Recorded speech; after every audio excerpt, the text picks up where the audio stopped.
Hi, everyone. Welcome to CX Day. I'm Laura Ballantyne. I'm the head of customer experience with LinkedIn, and I'm excited to be hosting a panel of amazing women leaders in CX. And we're going to be talking about key lessons that we have learned through the COVID-19 pandemic and all the other things that are going on right now in our world, and how we've been able to position our organizations for success through these changing times. So before we begin the conversation, I'd like to begin with everyone introducing themselves. So we will start with Michelle. Hi, everybody. Happy CX Day. My name is Michelle Musgrove. I am the Senior Vice President of AARP's Experience Function. Great. Linda, do you want to introduce yourself? Hello, everyone, and congratulations on your commitment to customer service and customer experience and your interest in this. I'm Linda Davis. I am a veteran and the Chief Veteran Experience Office at the U.S. Department of Public Affairs, where our #1 priority and mission is improving the customer experience for our veterans, families, caregivers, survivors, and our employees.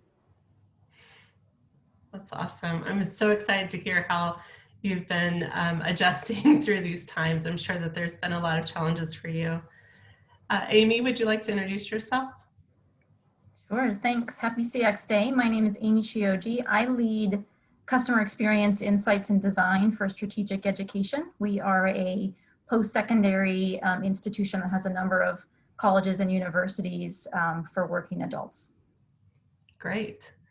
Well, this is going to be a really interesting, I love the mix of industries and perspectives that's represented on this panel. I think there'll be a lot of good insights today. So I want to start with kind of journeying back, which feels, I don't know about you guys, but it feels like 1,000 years ago before all of this began. But back before the pandemic hit, tell me about your customers and give me an overview of the work that your team was doing at that time. I'll let whoever wants to go first to begin. I can jump in. This is Michelle. So, of course, our organization serves the 50 plus. And we were chugging along. Our CX function has been in play for about 5 years now. And we were working on largely 3 strategic initiatives. One we call enablement, right? So we were trying really hard to teach other business units within the organization how to build CX tools, customer-focused tools, and approaches into their day-to-day operations. So we have an internal kind of consulting approach for every business unit to start to change the way they do business. We were heavily involved in what we call break fix. So listening to the voice of the customer, identifying what were friction points for our members in the 50 plus broadly, and working to improve those experiences. And then the third pillar was we were really focused on metrics. Metrics are really important for our organization. So making sure that every layer of the organization, from the top of the house to specific campaigns, incorporated CX metrics into how they measured success. So those were right? The world changed somewhere around March 13th. That is what we were focused on. And how about you, Amy? What was your team focused on? Very similar to Michelle. I think, we covered a lot of the core capabilities and functions of, traditional CX in the sense of insights and measurement and design. We are fairly new, so the customer experience function has been at strategic education for a little over a year. So in doing that, a lot of what we were doing prior was sort of foundational capabilities, similar to what Michelle was mentioning, a lot of work around how we actually define what customer experience means for strategic education and particularly for our institutions, thinking about, ways in which we need to be measuring sort of a more comprehensive, we call it an experience quality index, but a number of different dimensions of experience quality.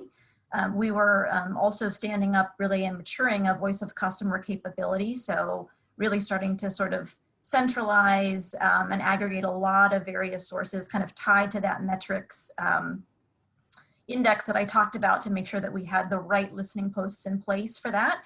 And we have a really robust experience design function. So we would do everything from design thinking facilitated sessions, a lot of sort of journey mapping, but also specifically process mapping, service blueprints, things like that. And then this team would really lean into a lot of ideal state prototypes as the business would come and say, hey, we want to reinvent what orientation means for our new students or things like that. So a lot of work would go into sort of leveraging those insights into the design and ultimately the delivery of various experiences for our students. It's interesting that you had about a year into this. I started my role in November of last year, and it's a net new role within LinkedIn. So I was just my focus is also on experience design as the primary way that I'm trying to shift perspectives and ways that we do business at LinkedIn. And, you know, with holidays and just getting my feet under me, and then this hit. And so I really was like at that foundational piece and then having to adjust to a new normal. Linda, how about you? Well, a little bit different in the public sector. Of course, we're a federal agency and we serve the nation's customer, that is our veterans and those who have served us all. And we support their families, caregivers, survivors, as well as our employees. So for us, we were following the President's management agenda and the Secretary's priority for customer service, implementing best practices from business and industry and organizations like on this call in the areas of data, tools, technology, and engagement, I mean community engagement. We were well on our way in many, many areas, and thankfully, because we were able to deploy those right away to best serve the our veterans in this changing environment. One of the things, just a simple way, is the first thing we do when there's any change or we have a new product or there's the environment is different, is we have to listen to the voice of our customer. What do they want? And whether it is those who are in their more golden years or the students. Or those who are trying to get jobs, and we all use LinkedIn. So we are listening to the voice of the veteran. We have 42 real-time surveys that are AI enabled with a very sophisticated platform. We're able to deploy that across the department to understand in real time what the veterans are experiencing and get qualitative comments, concerns, recommendations, and compliments that help us immediately do service recovery for, let's say, those at risk and express a concern about a difficulty getting their prescription, or several veterans seem to be indicating there's a challenge with getting an appointment, and so we want to do some quick, rapid program improvement. So we were able to do those, and during just the COVID months, I think we had about close to, I would say, you know, 250,000 or more comments that we were able to get back, including launching specific surveys around COVID, both pre and post visit, and understand what the veteran wanted. I can highlight what those are and then what we did about them, but I'll make sure that give other people an opportunity to chat. Yeah, I think that that's a great segue, because it sounds like you had the right systems in place to allow you to be really agile when things changed. Michelle, do you want to talk a little bit about how what the immediate impact of the pandemic was on your customers? Yeah, absolutely. And it sounds like it was similar. I can hear where Linda is going with what happened, and it sounds like it's similar to what happened to us. So I'll be completely honest that in the beginning, it was really hard for the CX function. I think that all of a sudden the organization got down to brass tacks, and the idea of optimizing an experience wasn't entirely top of mind, right? So folks were scrambling to figure out what this meant for our membership. And you remember, we serve the 50 plus, and I know, Linda, you probably have some older people in your who you're serving as well. And that is who this pandemic was hitting, right? And so it was really critical that we got our response right. Where CX was really able to come in and make a big difference was in our Voice of the Customer program. So we use a text analytics system that churns through about 10, 50,000 verbatims every day, that's looking at what people are saying on social media. It's looking at what people are calling into our call center about, and that became critical information. It's what ARP uses for CX, but it became critical information for our COVID response. So we could see hourly and daily, certainly, that it was like all of a sudden people wanted to know how to stay healthy. Then they wanted to know when they were going to get their payments. Then they needed help on how do I set up a safe telehealth appointment? How do I see my grandkids? And of course, the nursing home crisis was occurring as well, and we really needed to step up. But so for a while, it was like we were bystanders in an emergency room, right? And then all of a sudden, the VOC kicked in, and it was really critical that they had that information. And I'll save this for later, but I'm hoping that's one of the things that holds true. Yeah. How about you, Amy? Yeah, it's been interesting to say the least. So for those that don't know, for strategic education, probably two of the primary institutions and brands that we have: Strayer University, which is a national higher ed institution, but largely focused on the East Coast. And we have Capella University, which is a purely online institution, largely serving sort of bachelor's, master's, and doctoral. So for those institutions, and we have a number of other sort of codings, boot camps, lots of both in-person and online facilitation. The majority of our students do take courses online, but what you quickly come to realize is that there are still so many different in-person elements of the learning experience. So examples being, we still have a healthy cohort, particularly veterans and military students who take courses on ground at institutions. But we also, within master's and residency programs, there are site-based learning, in-person residencies. We had in-person, tens of thousands of commencement ceremonies and things like that had to be postponed. So there was a lot of operational maneuvering that had to happen in a very quick period of time in terms of continuity plans, operation plans, communication around campus closures, out of precaution, just a number of different things. And all of this is in a highly regulated, it's an accredited space. And so, what you have to do in terms of having programmatic consistency for that accreditation in terms of translating what was an in-person, PhD residency program to something virtual had to happen, very quickly. So a lot of that was needing to happen almost in real time. And similar to Michelle, I think while CX was a fairly new function for the organization, it was born out of a leadership behavior that we had around student centricity that really rings true in terms of the overall culture. And so the one thing I will say is that while we were a fairly new function, when it came to, we need to center on how we communicate these changes to our students, truly understand the impact of these changes to their learning and to their programs, we were pulled in very, very early into the conversation, both in terms of insights through Voice of Customer and additional surveys and things that we need to do, but also specifically how we could sort of run point on coordination, internal coordination and communication to all of our various functions that touch our students in a very deliberate way. So we have sort of been on the front lines since day one to both provide insights, but also be that sort of quarterback, if you will, to make sure that all of those things as it relates to policies, procedures, processes are happening consistently across all of our different verticals and schools.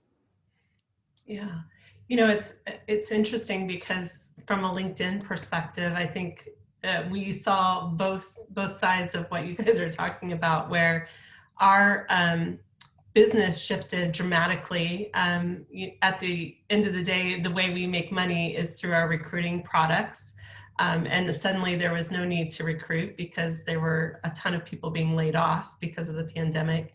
So our focus, which used to be on recruiting and helping people find jobs, suddenly shifted to how do we help people learn new skills so that they can find new jobs or adapt to changes in their environment. And how do we just make sure that we can handle the support volume that's coming in and the questions. And there was a lot of like billing questions and stuff like that for companies that were struggling, with payments. But then there was also people who were trying to get into accounts that they hadn't used for a long time, and needed to figure out how to leverage LinkedIn to move into their next role. And our team, at first it felt kind of like we were on the sidelines, but we quickly realized that the information that we were getting, we could leverage to say, hey, how do we future-proof? How do we make sure that we are prepared for what the future may look like? We have about 3 or 4 months, right, to start getting things in place and creating that foundation to really be able to address the new ways that people are interacting with one another. And so we actually leaned in on more towards the future design. We had a lot of sessions where we were bringing in people to say, hey, if this is our new normal, what does the new experience need to look like? And how do we start building those foundations for that? So I led a lot of virtual experience design sessions with multiple different functions across LinkedIn and tried to get that one LinkedIn response to some of the future changes that we were seeing. And it was definitely a shift in what we were doing into where we saw the greatest need. So when we think about that relationship between the CX team and organizational leaders and your executive leaders, has that changed at all through the pandemic? Is it still as strong as it was before, or has it become stronger through the work that you're doing? Has there been more opportunity for you as leaders? I would say that it's taken the priority that we had from the secretary, and we're the shared service horizontally across the entire department. If anything, it's strengthened it. And part of the ways is because it enabled us to respond as an entire organization to the multiple needs of the veteran. So we're the largest integrated healthcare system in the country. Some might say the world, with different types of services that we deliver. We also do the benefits administration, which include things like education and housing and pensions. Then we have, of course, memorial services. So we're trying to respectfully make sure that we were able to support families who lost a loved one during this, all with social distancing.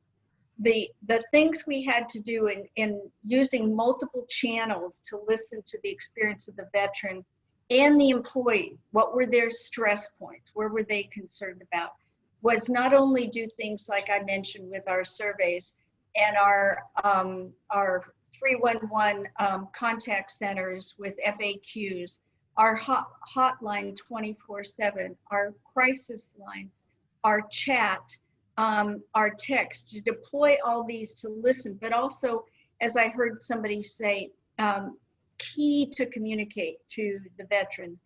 And our leadership understood and greatly appreciated our ability to communicate a message, so that there was a reduction in anxiety, in isolation, and that there was an increase in awareness of what things they could access when.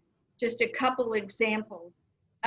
In terms of the text messages were able to be sent targeted to certain veterans in a specific geographic area, telling them when their hospital or clinic would open up, telling them how to access telehealth. We have an email newsletter that goes out regularly that was able to reach 95 million sends with high click-through rate. we were able to make sure that the chat functions were there. And then the in-person connections to support, thanks in large part to partners like LinkedIn and Amazon and Facebook, who donated portals so we could make sure that veterans who were isolated for their loved ones were able to connect virtually. And veterans expressed a high degree of satisfaction with the services, including their trust scores, which not only went maintained, but increased during the COVID. So we were looking very closely at how we measure satisfaction and our responsiveness.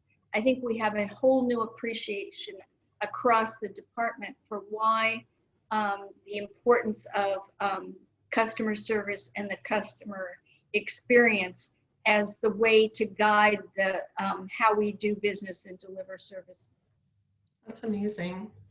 So Amy, I know that we lost you for a minute there, so I'll repeat the question for you. But I was asking, how has this given you an opportunity to strengthen your relationship with your organizational leaders or your executive leaders within your organization?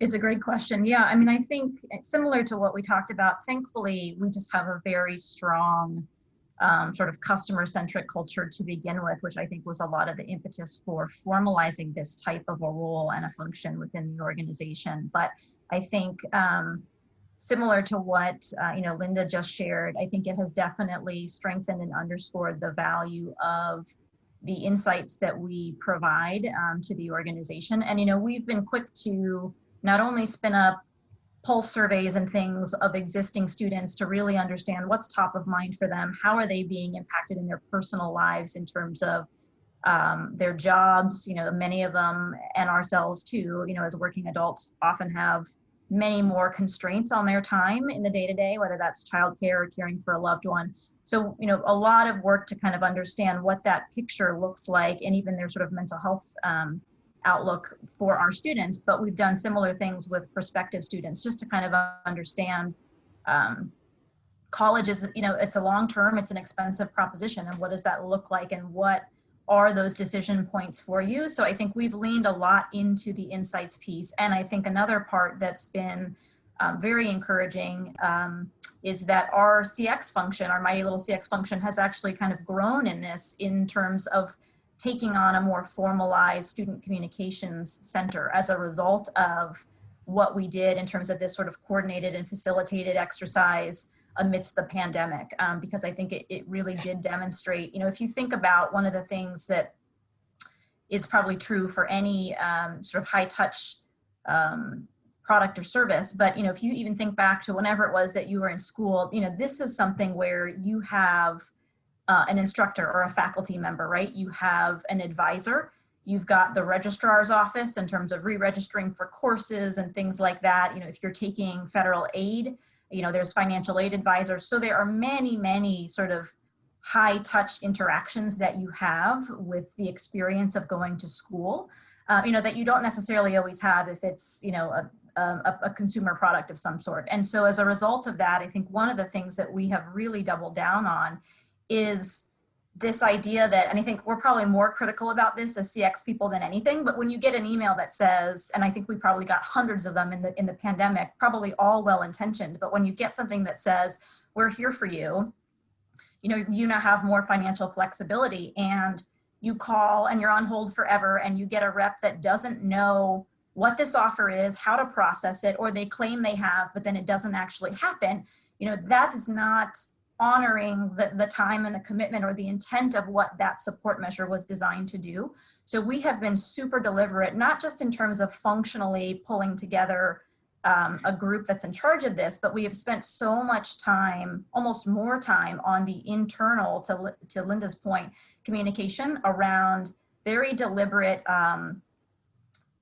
Q&A sessions and town halls with our leadership. We have done lots of internal sort of Q&A, job aids, process documents, and made sure that people truly understand across all of those functions that I mentioned what this support measure means that we've put in place, whether that's an academic flexibility measure or a financial support measure. What does that mean? How does it get processed? Who's eligible? What do they have to do? Like all of that, we were just, we doubled down on the training for that because we knew, for us, we really want to value, particularly catering to that working adult.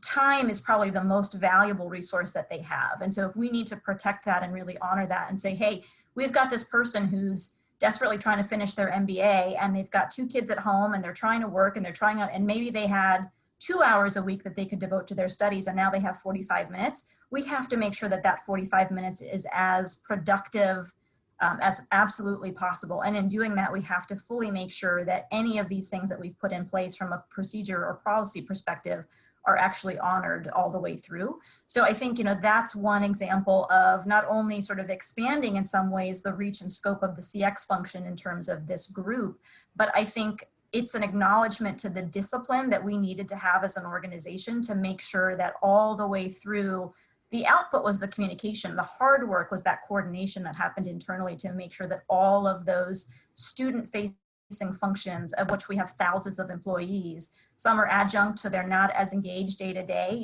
other than when they're teaching their course. That's another challenge in terms of communicating and getting time with them. And that was a really, really critical element of how we provide support during this time. I think that's an amazing example, Amy. I think it's really important for people to hear that it's not just a matter of communication. Like, it's one thing to say, this is our new policy, we're communicating this new idea, but really doing the work across the organization to make sure that it can be delivered on consistently, and that everyone who comes in contact with the customer, whether it's a student or someone else, knows exactly what to say, how to process whatever they need to process and take action. And I think a lot of times that gets iced over when we're talking about CX and we talk about the good, amazing things, like all the amazing things that Linda did as well. I'm sure that there was an enormous amount of work that had to happen behind the scenes to make that actually happen. Michelle, how about you? I'm sure that you have also been able to strengthen your relationships with your exec team. Do you want to kind of walk through that? Sure. So similar to what Amy highlighted, insights became incredibly important. So we were in uncharted territory. We didn't have 20 or 30 years of research on Social Security that we could rely on. We had to go to what the consumers were feeling and thinking and wanting. And our CX function is the best place for that. So I think it really solidified the importance of insights, the importance of very timely insights to the executive suite. And I've seen that kind of creep into other categories. So I'm really excited about that change. We also did a really significant amount of work a couple of years ago, really doubling down and understanding what our consumer, our CX vision would be. And so we got really clear on this notion that, AARP is to serve as a wise friend and fierce defender in life transitions, and life transitions that are particularly important to the 50 plus. And so for this moment, it was never more important that we become a wise friend and a fierce defender. A wise friend on how to set up telehealth, a fierce defender when nursing homes need to be regulated to ensure that their clients are surviving. And so the executive team was really, I think, aggressively leaning into that CX vision in a really exciting way for us. And I think it really kicked the tires on that CX vision for us in ways that no other experience would have. So those are the two areas that I think we got a little bit closer to the executive team in the pandemic. I want to touch on that, the idea of, what your customer, like that definition of your customer experience, because I think that that's really critical, and sometimes it's kind of fluffy and people can't really hone in on it. What type of work do you think happened before this occurred that allowed them to really latch on to those words and use them to define what they were going to focus on? So we did our CX vision work about 2 years ago. So we were about 3 years into the CX function before we said we really need to rally around how we show up in the world, right? And that companies who are really great in experience, like Zappos or like Amazon or like we looked at Warby Parker or One Medical, they are very clear at how you can describe their experience and how it's different from their competitors. And we knew that in order to get out of this, just like, let's fix what's broken and meet the expectations of our consumers, if we really wanted to sing an experience, we had to get clear on that. So we did a good 8 months of work. I went to people's homes. I sat in their living rooms. I met them in hotel lobbies.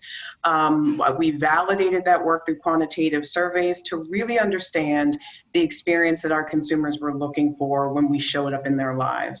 So we had done the work. I think the pandemic really put it to the test, and they really needed us to show up in a good way, in a strong way, and that's where we leaned into that consumer experience commitment. But thankfully, we had done the hard work. Yeah, that's awesome. So I'm impressed by all of your stories. It sounds like you guys have really taken what has been painful and hard for many of us and really turn that into opportunities for your team, but also for your companies. Do you want to touch on like a specific impact that you've been able to deliver through this that has just kind of elevated the credibility of your teams? This is Linda from the VA. I can touch on a couple of those. And that's where the exciting part, because you have the personal component come into play. I mentioned that we listened to veterans telling us what they were interested in and what they wanted. So in addition to telling us that they wanted to have telehealth when they were as an option, and those increasing 1,000-fold actually in our delivery of telehealth, both for mental health and other health. Veterans told us that while they wanted to go, they were not afraid of going back to their facilities.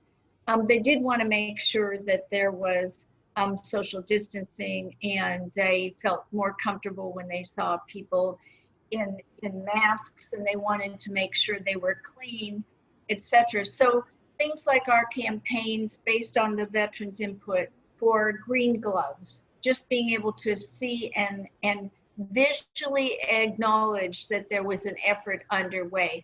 To have the option of getting a text message before you went into the hospital to know that your appointment was now. You didn't have to go in and sit and wait with a group of other people, but you would be called virtually through a text message in your car.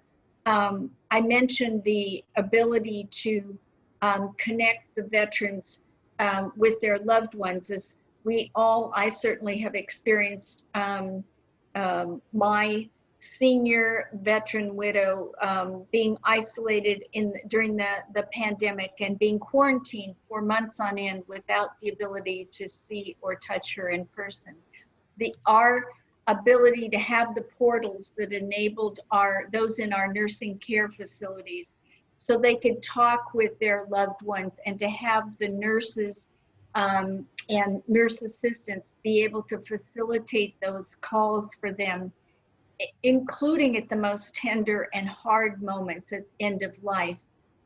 Then to be able to have support with survivor assistance for those who needed to bury a loved one.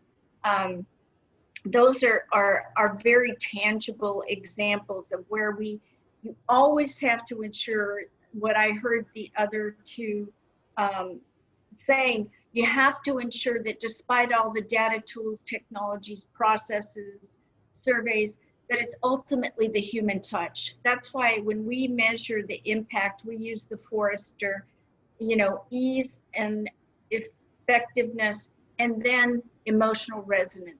Is that person I'm talking to on the phone actually able to answer me? And do they answer me in a respectful manner? That needs to extend everywhere and we've done Own the Moment and key trainings for over 100,000 of our medical personnel, everyone in the hospital, to make them sensitized to that and the importance of being able to respond. One other quick thing is listening with the third ear. So when we get a call from somebody, or even a chat or a message in on a survey, doing keyword search or listening to somebody who obviously is troubled or challenged, or perhaps is indicating that they're at risk for harm to self or others. Just during COVID recently, very recently, we've had over 75 warm handoffs, either to our veteran crisis line for somebody who may be at risk for suicide, or for those who are homeless. So always ensuring that the technology is underpinning everything, but it is not ever a replacement for the opportunity for the human interaction to come in and take place. That is foundationally key to the most positive experience. Yeah, thanks for sharing that, because that there's so many things there that you said that just touched me, and I'm so glad that you're bringing that humanity into, like, at the scale that you guys have to work. It could be so easy to hide behind the numbers. 9 million plus, and that doesn't even account for the family members, the caregivers, and the survivors.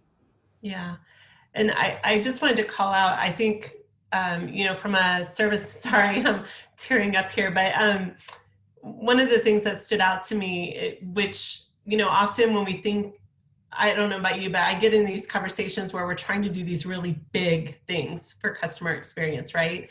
And then you talked about just changing the color of the gloves so that it's very visible that they're wearing gloves. Like, that's relatively small, and it wouldn't seem like that would have such a big impact. But to your point, it's visual, and it signifies that you're listening and that you care about something that's deeply important to them. And I think that that's a really amazing call out in the stories that you shared. So thank you so much.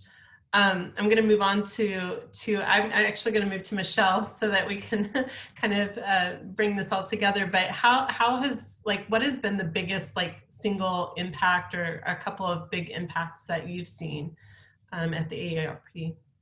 I think that, we quickly at this time had to kind of pivot and shift and figure out what our members needed. And we created this site that was meant to drive community connections, right? And I was reminded of it as Linda was speaking and mentioned isolation, the enormous health risks associated with isolation, and just the general help that people were needing once they found themselves in vulnerable states.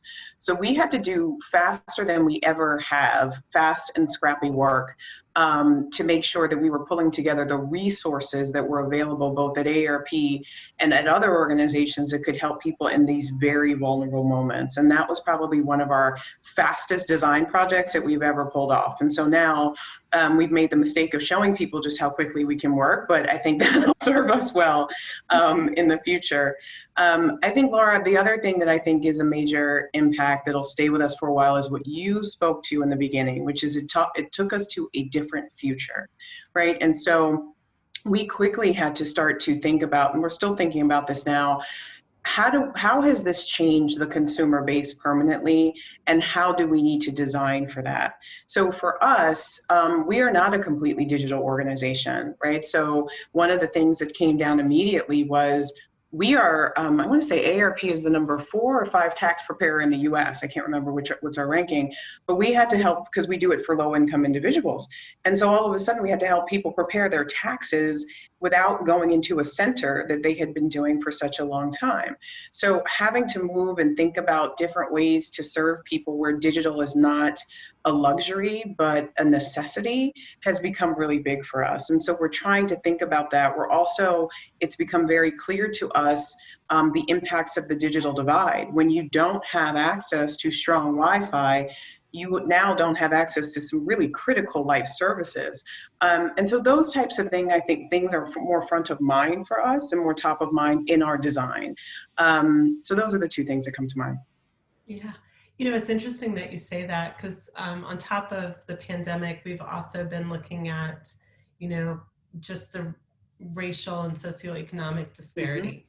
And when you think about LinkedIn, it's a platform and it naturally, because of that digital divide, it naturally reaches some people much more effectively than other individuals. And we've also had to kind of think about what does that mean when people can't network in person, or you know are isolated from their network? How do they then go find a job?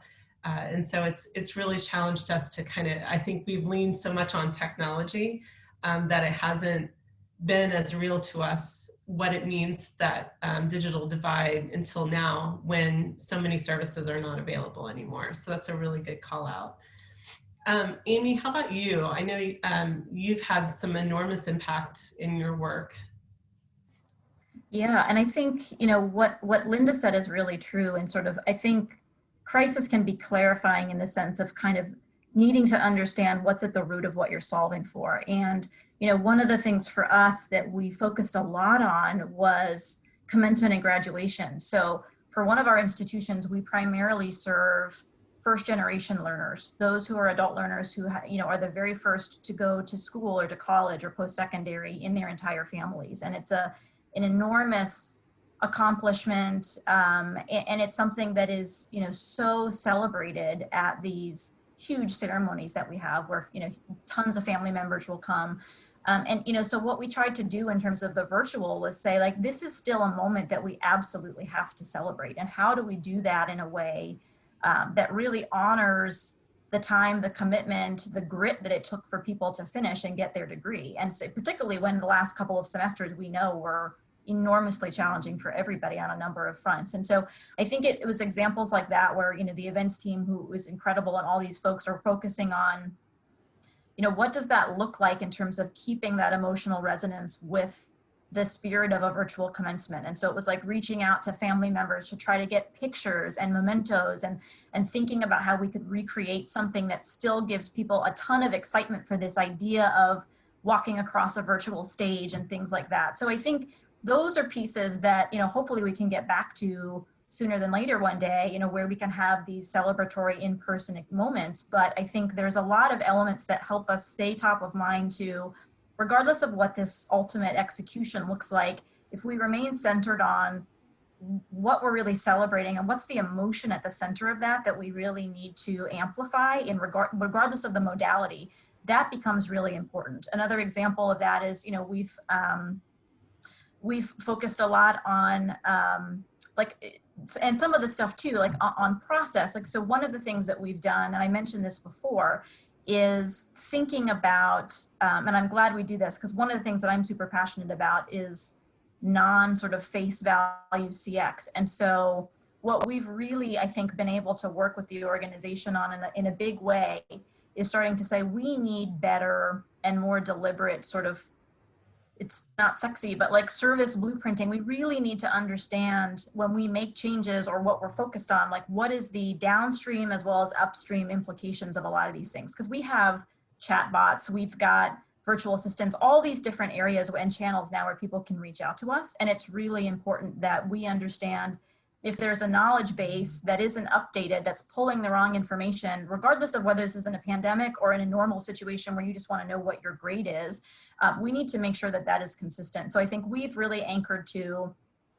kind of what Michelle was talking about as far as the customer promise. We've really sort of centered on, we need to honor time. And in doing so, we need to be very thoughtful about understanding how all of our systems, our processes, our teams integrate. And if we make a change over here, whether it's a policy change or a system change, what is the downstream implication? What are all the various places that touch that interaction so that we can really maximize time for our students? And how do we really focus on that emotional resonance in whether it's something really big like a commencement, but also we have sort of milestones in somebody's program where we say like, hey, you know what, you're a quarter of the way through, or this was a really challenging capstone or program or course within your program. what more can we be doing to really celebrate that with our coaches and our advisors and our instructors? And a lot of that, I think, has been the emotional sort of throughput in a lot of this work that we've done with the organization, that I think is just a really good thing to celebrate. Yeah, that's amazing. I love, I would love to talk to you for hours on the service blueprint. That's my passion. And I think that there's a lot of value when you start mapping out everything to see what the downstream impact is. And I also love your focus on the emotions, because I think sometimes we focus too much on the tactical, like, did we do X, Y, and Z, check, check, check, and not really how do they feel at the end of the day when this moment occurred for them. So we have only a few more minutes left, so I want to kind of wrap this up with any like learnings or things that you want to share with the greater community that you've really, I guess, has become really true to you through this time, that you think is important for other CX professionals to kind of think about in their own careers and in their own organizations. I would say, focus on the employee, and Linda's talked a lot about this, to her credit. I think it is so important. They are really the face of your organization. And so I think, making sure that, yes, we have surveys, we're really focused on how we can deliver for our customers, but thinking about those same sorts of questions, those same services, that same check-in that needs to happen now more than ever, also because not only are we dealing in many cases with higher volumes, but we're in a virtual situation ourselves. And so I think it's so important that you have those same check-ins with your teams, that you're over communicating, like all of the themes that we've talked about that are really important, that sort of where your employees are at and how you can focus on that. So we've been really fortunate in having a strong partnership with our HR group. And, we've started to do some even design thinking sessions on what is the future of work and what does this look like in terms of the new way we're working, the new environment we might be working in with some sort of a hybrid in person and online. What does that look like in the way in which we deliver services, but also how do we continue to build a really intentional, strong culture in an environment where we are increasingly taxed and working in a lot of different environments. And so I think, I would say for us, while we've talked about a lot of the improvements we've made to process or to the organization or to customers, it's really, really important that you focus on the employee that delivers that experience to your customers. I know we all know that and feel that every day, but it's critical to have that sort of a relationship in highlighting whether you're bringing forward surveys and insights that can help on the employee experience, or actually going that step and having a partnership and a relationship with, HR or organizational development or any of those groups within your organization to really make sure that you can be a partner in supporting the work of bringing the culture and the employee experience to life just as much as you do the customer. Yeah. I agree with that very much. That whatever we know how to do with our data tools, technology, the processes, etc., for the best customer experience practice, we need to apply it to all of our customers, and for us that includes our employees. How we do that is, again, listening to the moments that matter. It's so easy to be chasing the underbrush and ignore the fact that there's a tinder of fire about to start, because there are so many things signaling us that there's a need. So by doing our HCD, whether it's the quick focus groups that we heard about, whether it's the surveys or the chats or the calls, whatever it is, taking that data and understanding what's most important to our external or internal customers, and then prioritizing, making sure that we prioritize our actions, which, resources are always limited, and making sure that we understand how we can have the greatest impact and the highest need in the shortest period of time, and then continuing to listen again. Did we get it right? Also, making sure that there's a horizontal integration across everything that you're doing, so it is one stop. And I hear from both of my colleagues here that that's what they have done in their organizations, whether it's a service organization like AARP or whether it's higher education delivery distance.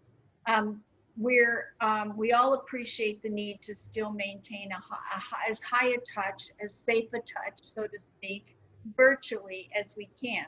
So we've gone virtual with our one-stop centers, and those are being deployed across states, so people have the chance from the comfort of their own home to come in and talk to us. One stop, one call gets all their needs met, schedule at a convenient time. And things like our employees, when they feel isolated, to create with groups like the Red Cross, affinity groups, so that it's not only our veteran caregivers, but our employee caregivers who are able to talk to peers and talk about the stress that they're having. I would just say that, you know, the first rule of thumb is to listen, make sure you're hearing correctly, prioritize, respond, and then make sure you listen again. Was that response right? Yeah, great advice. Michelle, why don't you bring us home with your observations? Sure, and those were fantastic words of wisdom from Linda and Amy.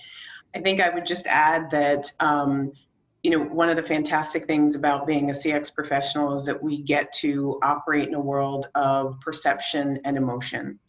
And I think the world is feeling particularly emotionally taxed right now, and that we have the tools to build relationships with our customers and the people we serve in really truly meaningful ways. And that whether it be, you know, I honor your time, as Amy described, or your safety is of the utmost importance to us, and we're here when you're feeling not your best, as, you know, Linda has described. Those are emotions and those are feelings, and that's really what CX is all about driving. And so I think this is a particularly important wave that we can ride, because I think consumers are looking for more meaningful relationships with the organizations that they purchase from and that they interact with. And I think it's just really important to continue that work both now as we're still in this unusual time, but also as we move forward. Yeah, absolutely. Well, I want to say thank you to all three of you. You've been amazing panelists, and I admire the work that all of you are doing. I've learned a lot through this session, so thank you for sharing all of your wisdom. Thank you, Laura. Yeah, of course. Hopefully this has been impactful for the viewers at home, and I hope that this inspires you as you kind of watch other presentations throughout the CX Day to bring some of these best practices into your organizations as well. So thank you everyone for joining.